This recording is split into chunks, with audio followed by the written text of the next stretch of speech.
Bueno, hola y muy buenos días no, ya buenas tardes, perdón, por lo menos en Washington. Muy buenas tardes a todos y todas. Muchas gracias por la invitación de hablar un poco con ustedes hoy día del rol transformador de la educación en la promoción y el logro de la igualdad de género. Este, la idea general de mi presentación es justamente eso, es el rol de la educación en cerrar la brecha que sigue existiendo entre los derechos de las mujeres en el papel y en la práctica, ¿no? O sea, la región de las Américas ha avanzado mucho en los últimos años en términos de reconocer formalmente los derechos de las mujeres en igualdad de condiciones con los hombres, pero sigue habiendo una brecha bastante importante entre los derechos de las mujeres en el papel y la realidad que ellas viven diariamente en términos de la real capacidad de poder ejercer sus derechos humanos. Y bueno, consideramos que el rol de la educación en cerrar esa brecha entre el papel y la práctica es bien importante. Un poquito de antecedentes primero sobre la Comisión Interamericana de Mujeres, que es donde trabajo yo dentro de la Organización de los Estados Americanos.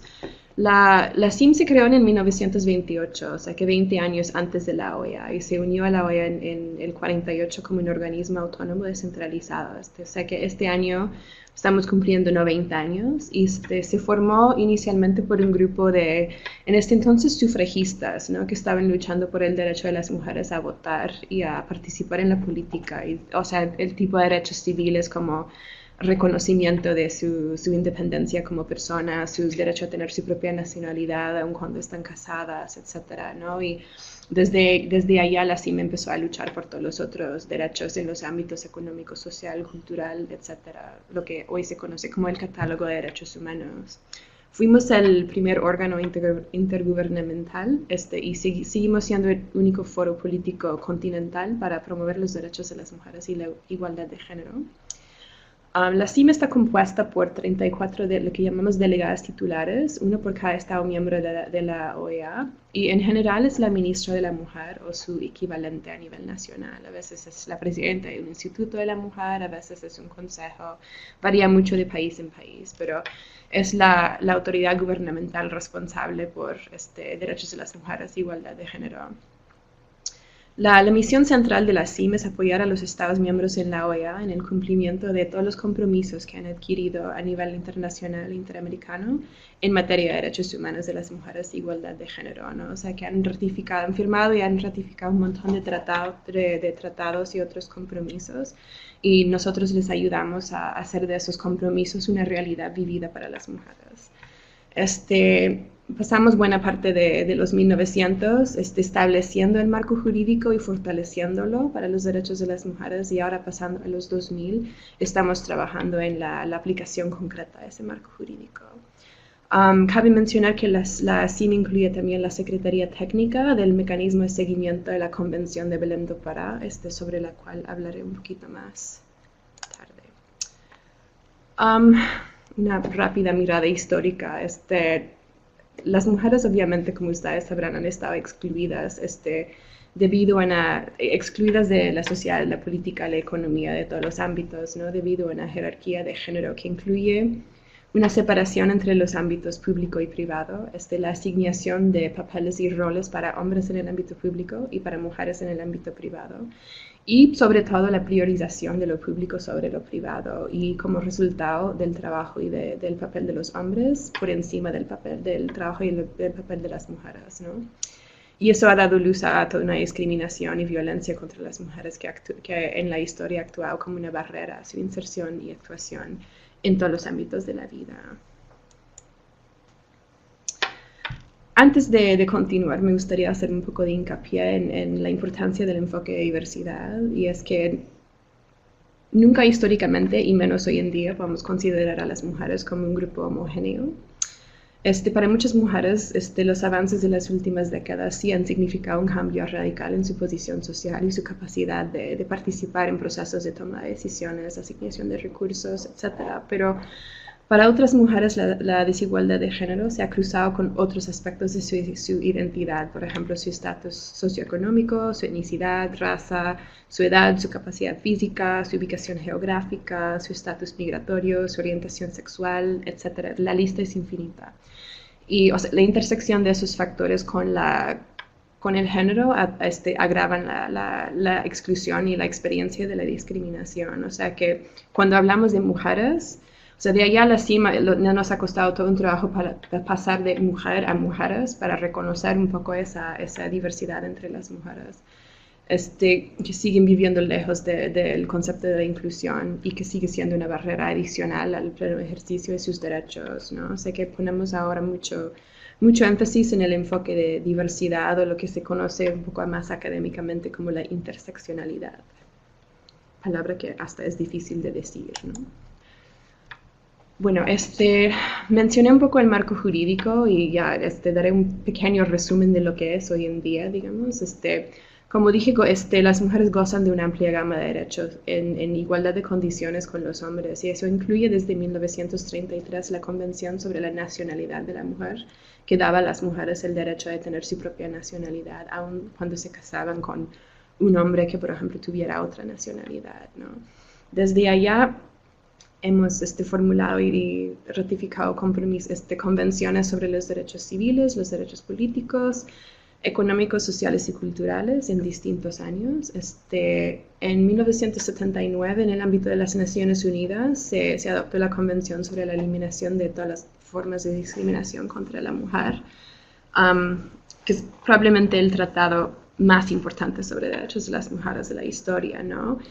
Desde la adopción de ese tratado se ha ido adoptando gradualmente tratados sobre temas específicos que consideramos representaban una barrera especial al pleno ejercicio de todos los derechos reconocidos en la Convención de la 79, ¿no? O sea que, por ejemplo, en 1994 adoptamos la Convención Interamericana contra la Violencia hacia las Mujeres, ¿no?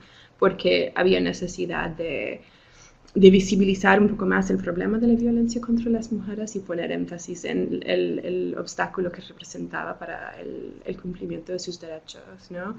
Además de la Convención de Belém do Pará sobre violencia contra las mujeres, desde la Organización Internacional del Trabajo se han adoptado una serie de convenios sobre temas particulares como igualdad de remuneración, discriminación en el empleo, trabajadores con responsabilidades familiares, protección de la maternidad y trabajo decente para trabajadores domésticos, ¿no? Un poco reconociendo la realidad de algunas mujeres específicas. En el ámbito de la educación, solamente un artículo de un tratado que quisiera enfatizar es que la Convención de Belém do Pará destaca el derecho de la mujer a ser valorada y educada libre de patrones estereotipados de comportamiento y prácticas sociales y culturales basadas en conceptos de inferioridad o subordinación.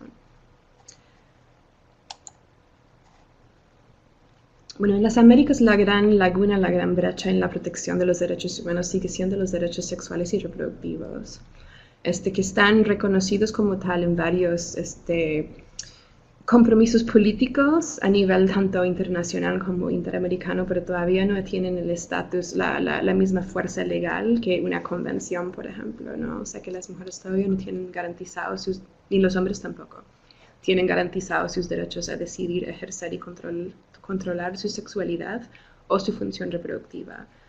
No lo tienen en igualdad de condiciones con los hombres y no lo tienen tampoco libres de discriminación, prejuicios y violencia. Y eso tiene particulares impactos sobre las niñas y sobre las mujeres jóvenes y sobre su posibilidad de participar en la educación, ¿no? O sea que hablaré un poco más de esto más tarde, pero en términos generales, esa realidad, la no protección, la no garantía de los derechos sexuales y reproductivos perjudica la capacidad de las mujeres de ejercer plenamente sus otros derechos, ¿no? O sea, por ejemplo, su derecho a la integridad física, al más alto nivel de salud, al acceso a la educación y al empleo, a la participación en la vida política, económica, social y cultural. Más recientemente, 193 países del mundo adoptaron los Objetivos de Desarrollo Sostenible en el 2015, que incluyen el Objetivo 5, que es lograr la igualdad entre los géneros y empoderar a todas las mujeres y las niñas, y la meta específica 5.6, que es asegurar el acceso universal a la salud sexual y reproductiva y a los derechos reproductivos, según lo acordado en el Programa de Acción del Cairo y la Plataforma de Acción de Beijing, que son dos documentos que se adoptó respectivamente en 94 y 95, que hablan bastante extensamente de lo que son los derechos sexuales y reproductivos, tanto de las mujeres como de los hombres. que si les interesa, con mucho gusto puedo circular cualquiera de esos documentos. Bueno, pasando al ámbito más específico de la educación. En las Américas, en la mayoría de los países de la región, la matriculación de las mujeres en todos los niveles de la educación, o sea, es decir, primaria, secundaria, superior, supera el nivel de matriculación de los hombres. De hecho, hemos notado en las últimas décadas, digamos, una tasa cada vez mayor de deserción de los hombres de entornos formales educativos, ¿no? Dicho eso, sin embargo, como mencionaba antes, el cruce entre el género, el sexo y los otros factores como clase social, etnicidad, ubicación geográfica y otros factores siguen siendo barreras para la participación de niñas y de mujeres jóvenes, desde comunidades pobres, indígenas, afrodescendientes y rurales en la educación formal. O sea que sigue habiendo esa barrera particular a la participación de las niñas. Y hay toda una serie de otras realidades que atentan contra la permanencia de niñas y mujeres jóvenes en la escuela y también contra sus niveles de rendimiento si están ya en la educación. Solamente 4 de esas realidades incluyen el matrimonio y la matrimonio infantil y unión temprana, que afecta a 23% de las niñas en las Américas. Es decir, que 23% de las niñas están o casadas formalmente o en una unión informal antes de los 18 años. Y es por toda una multiplicidad de razones, incluyendo un deseo de salir de la casa de sus papás, o porque están viviendo con violencia, o porque no se llevan bien, la falta, su percepción de la falta de futuro, digamos, económico, en términos del trabajo que podrían estar haciendo y la necesidad de garantizar un poco su seguridad financiera a futuro, y ven al matrimonio como una opción viable para hacer eso. Obviamente el embarazo infantil y adolescente es un importante factor detrás del matrimonio infantil y de la unión temprana, y también independientemente es una razón también por la cual muchas niñas se salen de procesos de educación tanto formal como informal, ¿no? La marginación económica y muchas veces la responsabilidad de las niñas por el empleo productivo o bien por el mantenimiento del hogar, ¿no? O sea, muchas niñas salen de la escuela porque o tienen que asumir trabajos remunerados o tienen que cuidar sus hogares mientras sus mamás o sus hermanos o quien sea asumen empleos productivos solamente para asegurar la supervivencia del hogar. Y finalmente la violencia contra las niñas y las mujeres en instituciones educativas, que la verdad que en esta región lo tenemos muy poco documentada. Sabemos que existe, pero no de una manera sistemática, ni entendemos bien cómo se manifiesta, cómo afecta la participación y el rendimiento de las niñas en la escuela. Pero bueno, sabemos que existe en todos los niveles y que es una barrera a la plena participación de las mujeres en la educación. El propio sistema educativo también puede ser un obstáculo en términos de las mujeres lograr una educación en condiciones de igualdad, desde materia curricular que sigue reproduciendo normas o estereotipos de género sobre hombres y mujeres, ese comportamiento, por ejemplo, mostrando a mujeres como amas de casa, hombres como trabajadores, mujeres y hombres desempeñando papeles tradicionales, o sea, de los hombres sea agresivo, de proveedor, etcétera, y de las mujeres siendo de cuidado, más pasivo. La ausencia de materia curricular que promueve la igualdad de género, los derechos humanos y la no violencia. O sea, no solamente la ausencia de la reproducción de estereotipos, sino por otro lado, contenido curricular que promueve la igualdad de género, ¿no? Eso es un punto un poco polémico, pero la falsa laicidad de la educación en la región de las Américas ha sido muy importante, ¿no? O sea, el rol de las iglesias en la comunidad y particularmente en el Estado, en lo que se incluye en los currículums básicos de educación en muchos países de la región, y su responsabilidad casi total por lo que se considera la educación moral. Y la exclusión de la educación sexual integral es un problema bastante importante en nuestra región y afecta tanto la participación de las niñas en la educación como en la materia curricular que estamos enseñando. Prácticas de enseñanza discriminatorias, ¿no? Independientemente del contenido que estamos enseñando, la forma en que enseñamos puede reforzar esos estereotipos de género, ¿no? Entonces, dar a los niños más espacio para participar, ser más críticos de las niñas, o premiar comportamientos estereotipados, ¿no? O sea, felicitar a los hombres cuando son agresivos, a las mujeres cuando se portan bien, comillas, o por ser lindas o guapas o lo que sea, ¿no? Y bueno, finalmente la preponderancia de hombres todavía en materias como ciencia, matemática, ingeniería y computación y medicina también. Eso va cambiando, pero la velocidad del cambio ha sido mucho más lento que en otras materias, ¿no?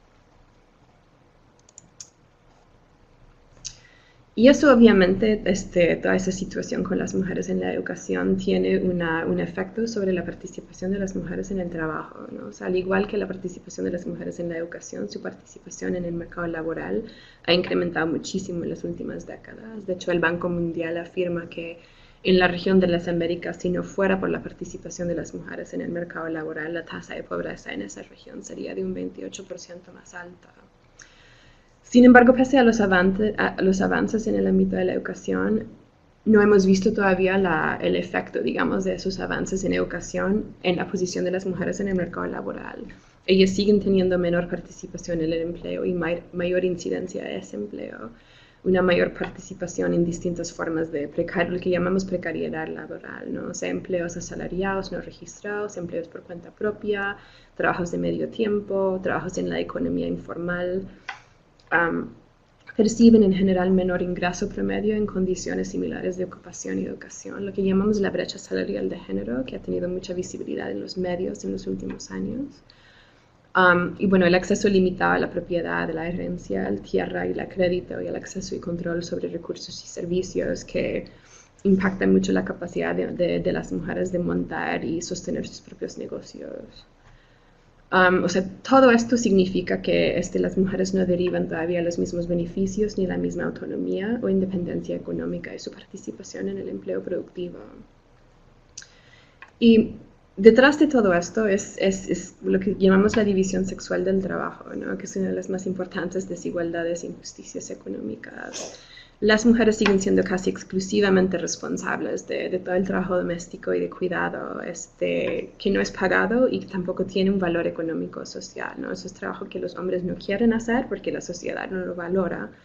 Pero es trabajo que las mujeres tienen que hacer porque si no las familias no se mantienen. Y eso en los últimos años con la crisis financiera global y medidas de ajuste estructural en muchos de los países se ha ido agravando en la medida que se recortan o se eliminan servicios del Estado de cuidado, digamos, las mujeres tienen que asumir esa carga.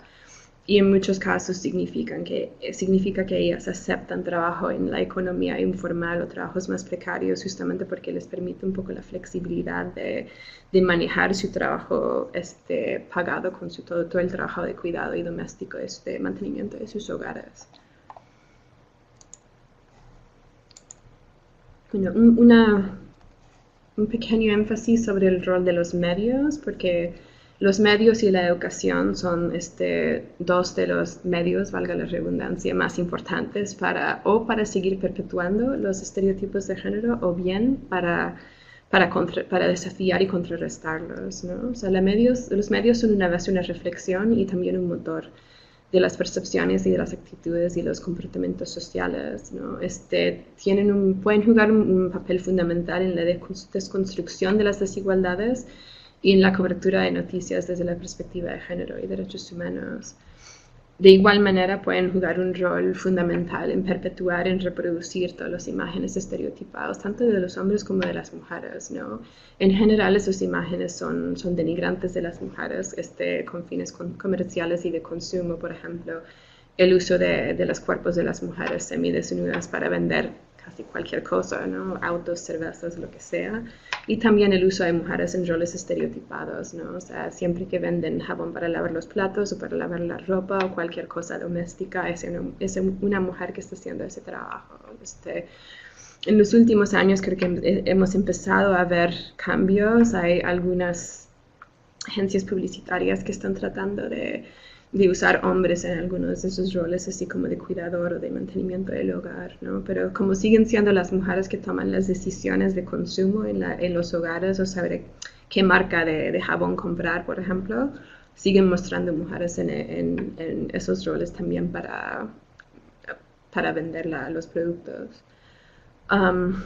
Bueno, por allá la visión también de la masculinidad que sigue dominando en los medios, o sea, el de proveedor, controlador, agresivo y hasta violento, tiene como contraparte una mujer pasiva, sometida, cuidadora, acomodadora, que por un lado de ninguna manera corresponde a la realidad de las mujeres de hoy día y cada vez menos a la realidad de los hombres, y por otro lado sigue perpetuando roles dañinos tanto para los hombres como para las mujeres.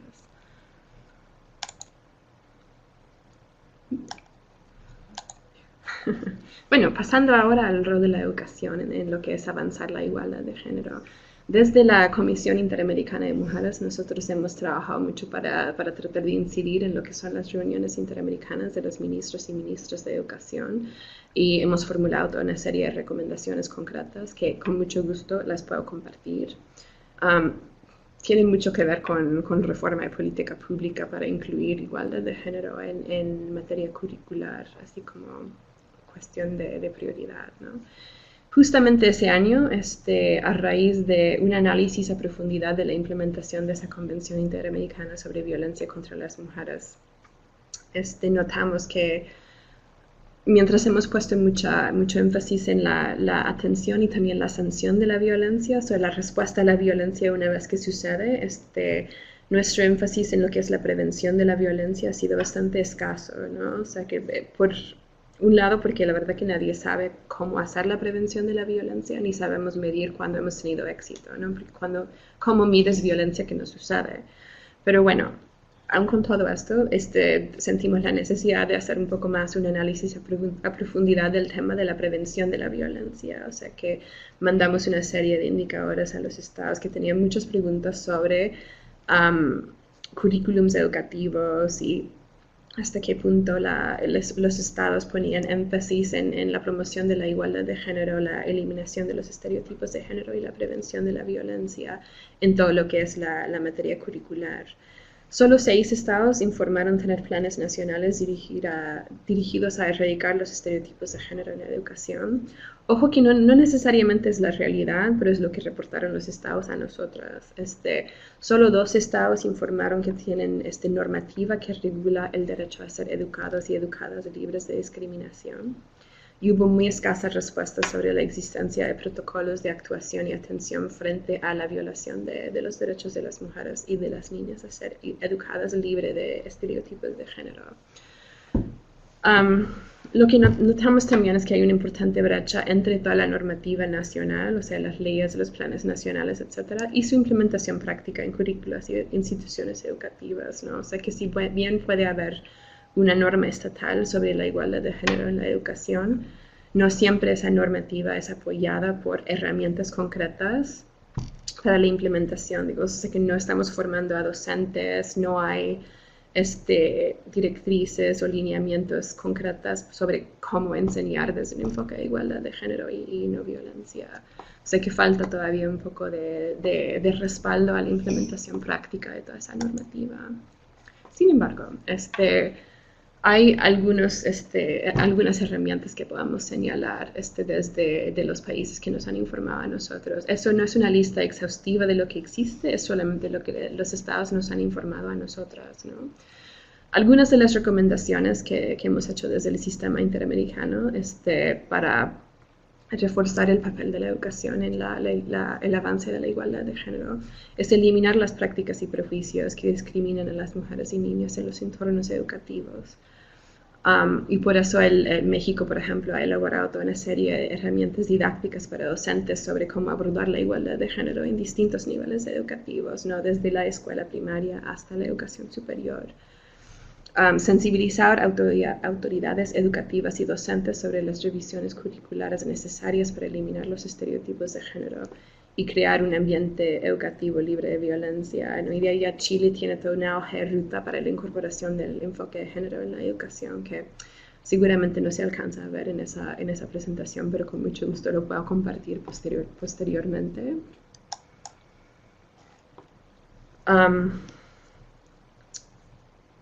para poder realizar los cambios en las normas de género y la participación de las mujeres en el sistema educativo.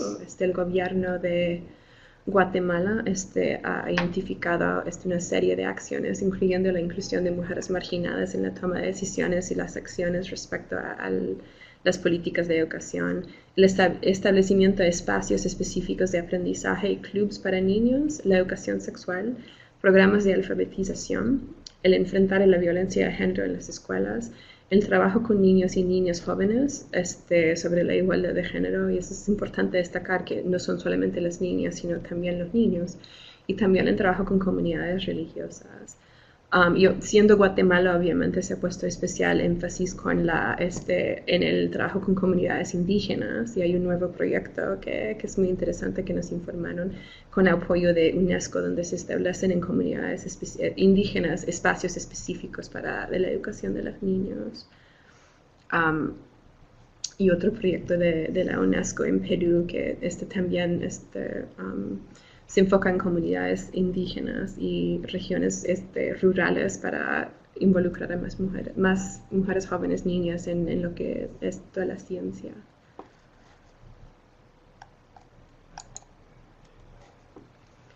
Bueno, siguiendo con las recomendaciones, coordinar con las instancias gubernamentales relevantes para incorporar el enfoque de género y derechos humanos en la currícula educativa y ámbitos educativos no formales, y de ahí ya un poco el vínculo entre nuestras autoridades desde la CIN, que son los ministerios de la mujer y los ministerios de educación.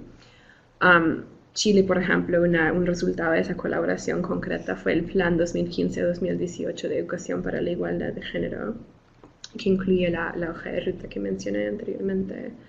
Incentivar a las y los educadores a demostrar los beneficios para todos de la educación para los derechos humanos y la igualdad de género, lo cual requiere que ofrecemos a las y los docentes herramientas certificadas de desarrollo profesional, ¿no? Es un poco lo que mencioné anteriormente, que si queremos que las y los docentes educan desde un enfoque de igualdad de género, tenemos que enseñarles cómo hacer eso, ¿no?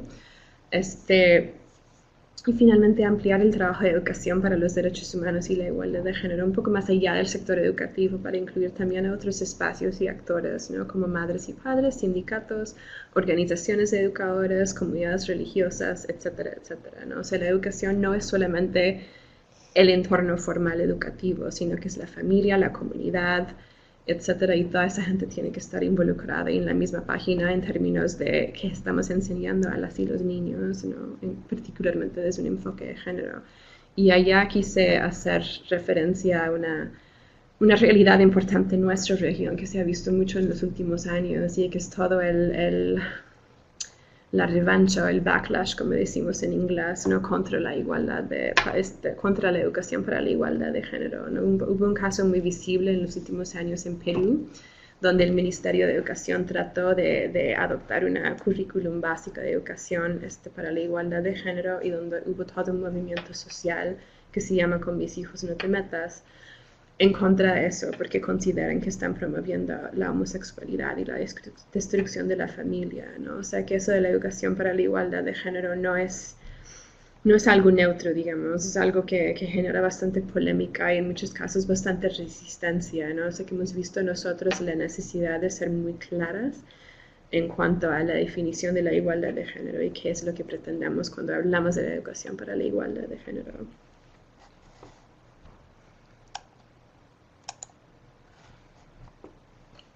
Bueno, siguiendo con las recomendaciones, incluir el tema de las masculinidades en todas las currículas educativas, ¿no? Es un poco lo que mencioné anteriormente, que es que esos roles estereotipados de género dañan no solamente a las niñas, sino también a los hombres, y hay que poner un poco más de énfasis en las relaciones de poder y de género saludables y respetuosas, la pacífica resolución de conflictos y el ejercicio de la sexualidad en condiciones de igualdad y libres de discriminación.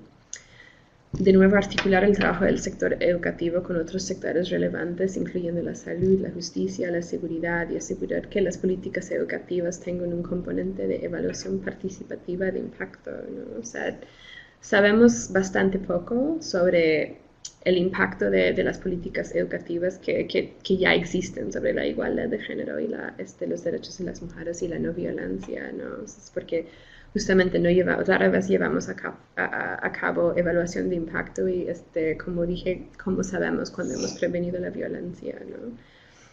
Modificar políticas públicas y prácticas en instituciones educativas que crean barreras que impiden que las mujeres tengan libertad de elegir sobre áreas de estudio y opciones de carreras profesionales. Por ejemplo, ¿por qué las mujeres todavía no optan por ciencia, matemática, ingeniería, medicina, etcétera? Hay barreras específicas allá que tendríamos que abordar. Establecer claras medidas legislativas y de política pública que permiten el desarrollo de habilidades e intereses sin estereotipos de género, y eso desde la edad más temprana. Aseguren que cuando las mujeres persiguen actividades y disciplinas dominadas por hombres están protegidas de acoso y abusos sexuales. Es una realidad que se está volviendo cada vez más visible, que las mujeres, particularmente en el ámbito de la tecnología, viven bastante acoso y abuso sexual por parte de sus colegas masculinos. El fomento de la autoestima, del diálogo y de la resolución pacífica de conflictos entre niños y niñas y entre niños también. Promover la aceptación de las diferencias como una fuente de enriquecimiento mutuo, ¿no? O sea, no que todos tenemos que ser lo mismo, sino que nuestras diferencias nos enriquecen y enriquecen finalmente a la sociedad. Bueno, finalmente aprobar protocolos que permiten desarrollar las capacidades estatales para el abordaje de situaciones de violencia contra las mujeres en los ámbitos educativos y de la salud. Y hay bastantes ejemplos de esto, ¿no? O sea, no es un Estado miembro de la OEA, pero España tiene todo un portal que se llama Educar en Igualdad, que tiene una serie de recursos sobre cómo abordar la violencia contra las mujeres en distintos entornos educativos, desde el nivel primario hasta la educación superior. Y Argentina ha hecho toda una serie de cursos para docentes sobre violencia de género en parejas adolescentes y una cartilla sobre cómo abordar la violencia de género en entornos educativos. O sea que hay dos herramientas concretas que, de nuevo, con mucho gusto los puedo circular después. Bueno, eso así como muy rápidamente, pero encantada de dialogar más, de contestar preguntas si los tienen, y bueno, muchas gracias por la invitación. Muchas gracias, Hilary. Ahorita vamos a abrir para preguntas. Yo ya vi que hay como 3 preguntas en el chat. Dos de Ana Iris, yo creo, y una de Valentina. No sé si Hilary puede subir un poquitito. Ok, a ver acá. Sí. Solo un segundo, porque el audio es bajo. Sí, hablar un poquitito. Entonces, la primera es de Ana. ¿Qué organismos de América Latina están apoyando a lograr la equidad de género? Bueno, nosotros, desde la Comisión Interamericana de Mujeres, hay la ONU Mujeres, que es de Naciones Unidas, la CEPAL tiene la Comisión Económica para América Latina y el Caribe, que también es de Naciones Unidas, tiene una división de género que hace un trabajo bastante importante.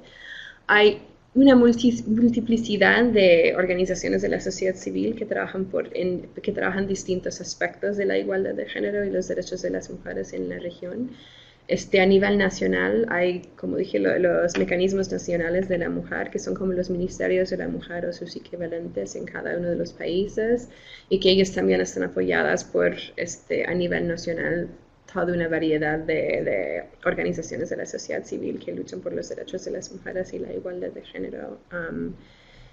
Y bueno, hay medios feministas, hay parlamentarias feministas, hay muchas universidades tienen programas de estudios de género también que apoyan todo ese trabajo desde una perspectiva un poco más teórica, académica, conceptual. Si quieres recomendaciones específicas de algún país, con mucho gusto, pero o sea, somos toda una red desde el ámbito internacional hasta grupos comunitarios, digamos, que luchan por los derechos de las mujeres y la igualdad de género. Valentina pregunta, ¿cuál es el papel de los padres, directores de escuela, docentes y responsables de políticas en la promoción e inclusión de la perspectiva de género en el aula de las clases?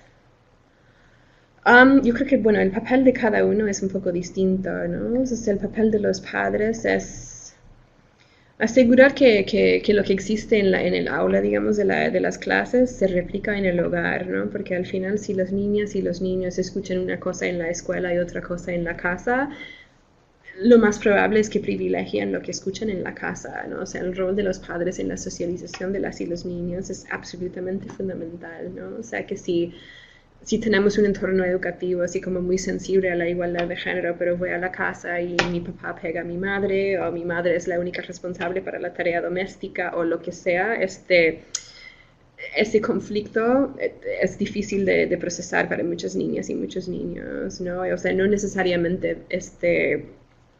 terminaría siendo la réplica de la desigualdad de género, pero es todo un conflicto que un niño y una niña tienen que resolver, ¿no? O sea que el rol de los padres allá es súper importante.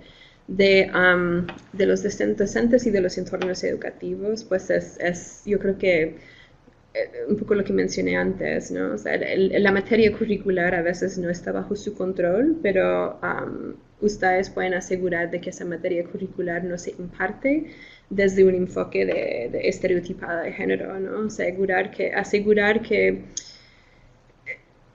cuestionemos nuestros propios prejuicios y nuestras propias prácticas y comportamientos y actitudes para asegurar que no estamos replicando estereotipos de género en nuestra propia enseñanza, ¿no? O sea, que tratamos a las niñas y a los niños de la misma manera. O sea, a mí me pasa a veces, yo tengo un hijo de 3 años, que cuando hablo con las niñas en su clase les digo así, ay, qué linda te ves, me gusta mucho tu falda, etcétera, ¿no? O sea, que ese tipo de comentario parece bastante inofensivo, pero sigue reproduciendo esos roles estereotipados de género, de que las niñas tienen que ser lindas y los hombres tienen que ser valientes y etcétera, ¿no? O sea, que creo que como docentes es muy importante que nos autocuestionemos, digamos, y hay un montón de herramientas para facilitar ese proceso de autoanálisis, de autocuestionamiento, ¿no? Que independiente de la materia curricular que estamos enseñando, que reconozco en algunos países todavía no es lo mejor, podemos asegurar que nuestras prácticas de enseñanza no están reproduciendo estereotipos de género. Ana Iris, ¿qué material educativo sugiere para fomentar en las universidades el liderazgo femenino en cualquier tejido organizado? Eso ha sido un tema súper complicado de las mujeres en las universidades y particularmente el liderazgo, porque si bien las mujeres están representando 50% más de las estudiantes en las universidades, siguen, si no me equivoco, es menos del 20% de rectores y otras posiciones de liderazgo en entornos universitarios. O sea que ahí todavía hay una brecha bastante importante en que, o sea, los hombres siguen liderando las universidades, o sea, las decisiones que se toman, la manera en que se enseña, qué se enseña, quiénes, etcétera, ¿no? Por allá los programas universitarios de género han sido súper importantes. Desde la UNAM en México hicieron todo la Universidad Nacional Autónoma Abierta de Universidad Nacional Autónoma de México, UNAM, perdón, hicieron todo un diagnóstico desde un enfoque de género de la UNAM, ¿no? O sea, la posición de las mujeres, la materia curricular, etcétera. Y si les interesan los resultados, los puedo compartir, pero todo el proceso de diagnóstico de la UNAM desde un enfoque de género ha sido súper interesante y hay una metodología para hacerlo. Así que yo sugiero mucho, ¿no? O sea, dentro de instituciones universitarias, la autorreflexión, digamos, el autoanálisis, ¿no? Miriam, ¿cómo se puede involucrar a todos los actores educativos en lograr la equidad de género? Como sabemos, la equidad de género debería empezar en el seno familiar. Totalmente de acuerdo, debería empezar en el seno familiar. Eso ha sido tal vez una parte más difícil del trabajo, digamos, llegar a las familias y también a las comunidades religiosas para asegurar que ellos también apoyen el enfoque de igualdad de género que estamos tratando de meter en la educación. Bueno, como, o sea, mencioné el caso de Perú, ha pasado en muchos otros países que cuando desde el Estado han tratado de reformar los currículums educativos, digamos, desde un enfoque de igualdad de género, han tenido toda una resistencia justamente de grupos religiosos y muchos padres que que quisieran seguir educando a sus niños en todos esos valores estereotipados y normas y roles tradicionales de género. O sea que es súper importante que seamos claras desde el Estado, desde la sociedad civil, desde donde sea, qué es lo que pretendemos con la igualdad de género y que lo que pretendemos es que niños y niñas tengan las mismas oportunidades en la vida, ¿no? De desarrollarse, de ser exitosos, ¿no? Claudia, ¿existe alguna profesión de la equidad? Ups, se me desapareció. ¿Existe alguna progresión de la equidad de género que indique diferentes niveles de equidad en las instituciones y en la educación, desde los más... Una progresión de la equidad de género. No sé si entiendo bien esa pregunta, Claudia. Diferentes niveles de equidad en las instituciones. Claudia, que permite orientar las dos instituciones. ¿Existe alguna progresión? Perdón, perdimos la pregunta. Entonces, a ver, ¿existe alguna progresión de la equidad de género que indique diferentes niveles de equidad en las instituciones y en la educación, desde los más bajos hasta los más altos? Que permite orientar a las instituciones educativas. O sea, Claudia está preguntando si hay como una manera de mensurar, quizás, la equidad de género en las instituciones. ¿Es algo así, quizás? ¿Podrías intentar escribir otra vez, Claudia? ¿Es eso? No nos pareció muy claro, perdón. Mientras esto, Ana está preguntando, ¿cuál sería la diferencia principal entre el feminismo y la equidad de género? Que tiende a ser un tema de debate muy difuso, muy interesante. Eso sí es muy interesante. Bueno, por mí, como feminista, no hay una diferencia. O sea, lo que queremos desde el feminismo es lograr la igualdad de género.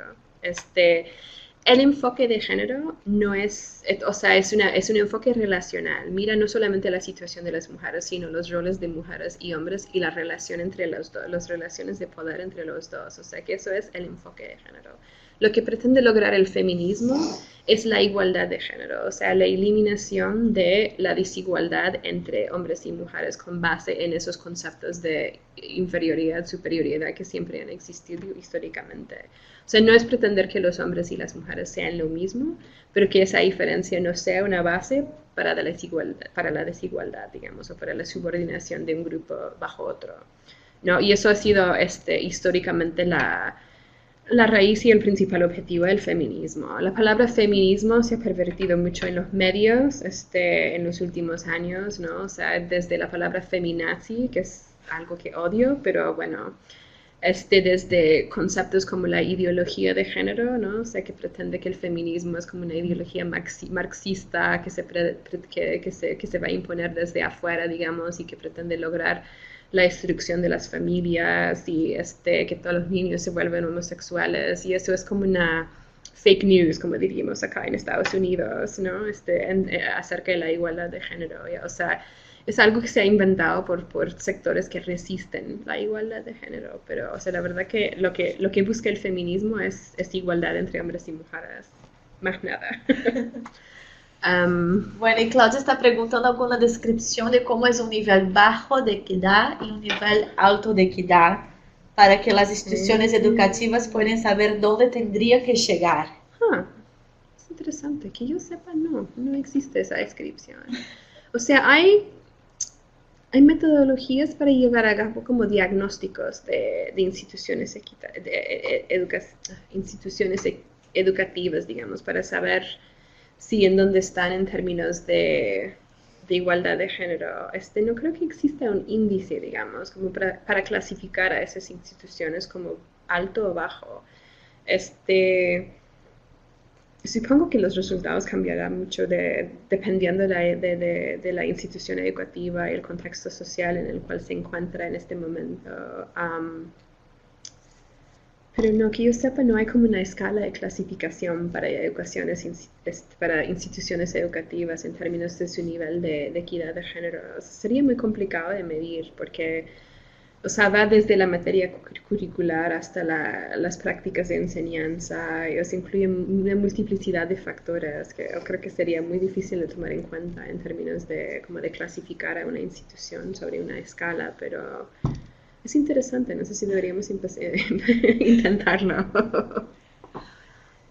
Y bueno, una pregunta más de Ana, ¿cómo haríamos para lograr acceder a este material adicional para fomentar la equidad de género? Pues o sea, todo lo que mencioné yo lo puedo enviar a Natalia, si ella lo puede circular Sí. o poner en la página web, no sé cómo hacen, pero... Bueno, de hecho, todos ustedes que están acá registrados, si pueden mirar en la pantalla, hay un enlace riedeaméricas.net/grupos de género y educación.